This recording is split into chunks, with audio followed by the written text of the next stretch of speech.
Hi my subscribers, ఇది వచ్చేసి biryani series part 1. మేమందరం ఎక్కడికి వెళ్తున్నామంటే లామ్ కూడా ఎందుకంటే బిర్యానీ తినడానికి. జస్ట్ మా అన్నయ్యతో లామ్లో బిర్యానీ చాలా బాగుంటుంది అన్నాను. సరే పదా వెళ్ళిపోదాం అని చెప్పి తీసుకెళ్ళిపోతున్నారు. నేను గిరి అన్న శ్రీను అన్న ఇక్కడ స్టార్ట్ అయిపోయాము.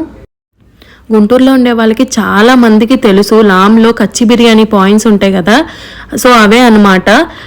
ఇక్కడ మేము లామ్కి వచ్చేసాము. ఇక్కడ ఏంటంటే ఇవి ఫ్రెష్గా వెజిటేబుల్స్ అండ్ ఫ్రూట్స్ ఉన్నాయి. సో చాలా అఫోర్డబుల్ ప్రైజెస్కే మనకి ఇక్కడ అమ్ముతారనమాట. ఎవరైనా అటువైపు వెళ్ళినప్పుడు మీరు ఒకసారి ట్రై చేయండి. And the final destination is arrived. ఇది అతియాస్ హైదరాబాద్ బిర్యానీ. సో ఇదేంటంటే ఇది చాలామంది స్టూడెంట్స్కి బాగా అఫోర్డబుల్ అనమాట.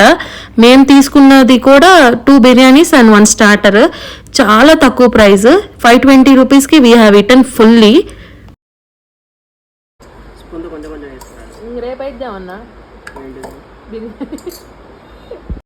నేను ఇక్కడ ఆల్రెడీ మా ఫ్రెండ్స్తో చాలాసార్లు వచ్చాను. ఇక్కడ నేనేంటంటే ఓన్లీ గిరి అన్నని ఫోకస్ చేస్తున్నాను. ఎందుకంటే ఆయన ఫస్ట్ టైం తింటున్నాడు కదా, ఎలా ఉంది అనేది ప్రతిసారి అడుగుతున్నాను అనమాట. సో తను కూడా చాలా కాన్షియస్గా బాగుంది, ఇది బాగుంది, ఇది బాగుంది, ఇది స్పైసీగా ఉంది అని చెప్తున్నారు. End of the day I was fully satisfied. ఎందుకంటే ఎమ్మీ అయిన బిర్యానీ తిన్నాను with good starter chicken pakoda. అన్నయ్యలు ఉంటే ఇదే మనకి అడ్వాంటేజ్.